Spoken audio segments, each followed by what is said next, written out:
cancer, and of course is the main pathophysiological process, if you like, behind heart disease, is insulin resistance. Yes, right? No question. And there's no pill that's effectively targeting insulin resistance. It all comes down to simple lifestyle changes. Yeah, I love where you're going with this.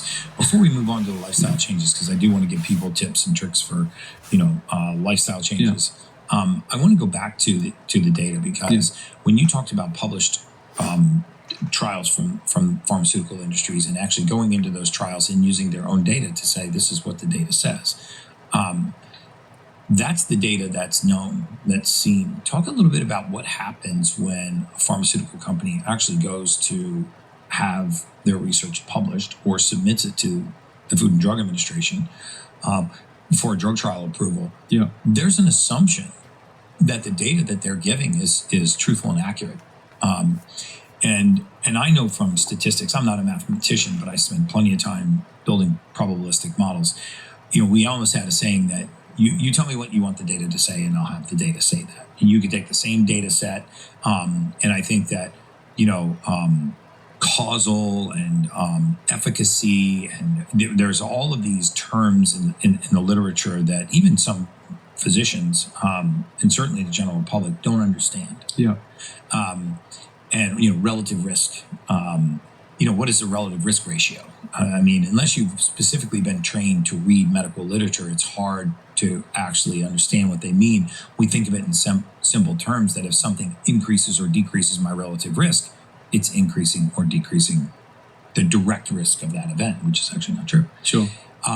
So without, again, getting too complicated, what I was fascinated by was what you uncovered very often in some of these published peer-reviewed randomized clinical trials that are now making it into major medical journals, and that the information has never actually been independently reviewed. Yeah. So I think the top line to put that all together, Gary, and I'll elaborate on it, is that medical knowledge is under commercial control, but most doctors don't know that. So the drug companies, their primary motive and their legal obligation is to make profit for their shareholders, not to give you the best treatment.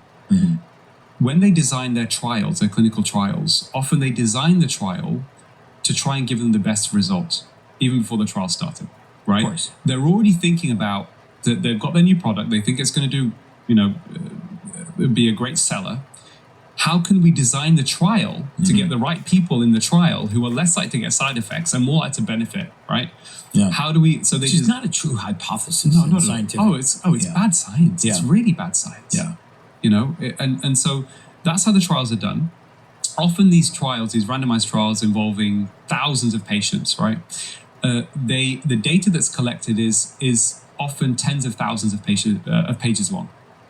So over a 5-year trial, for example, on statins, they will collect lots of data, and then that raw data is then curated into a summary reports, which goes to the regulator. So in this country, it's the FDA. In the UK, we have the MHRA. And they then approve the drug. But there are problems because often they just accept what they're told by the drug industry, the summary reports, right? Which means that they can hide data unharmed. And we've lots of examples of that. And the other problem, Gary, we've got is that these regulators now take most of their money from industry.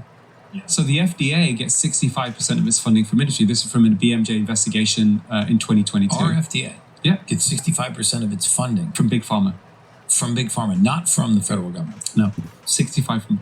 Our regulator in the UK gets 86% of its funding from pharma.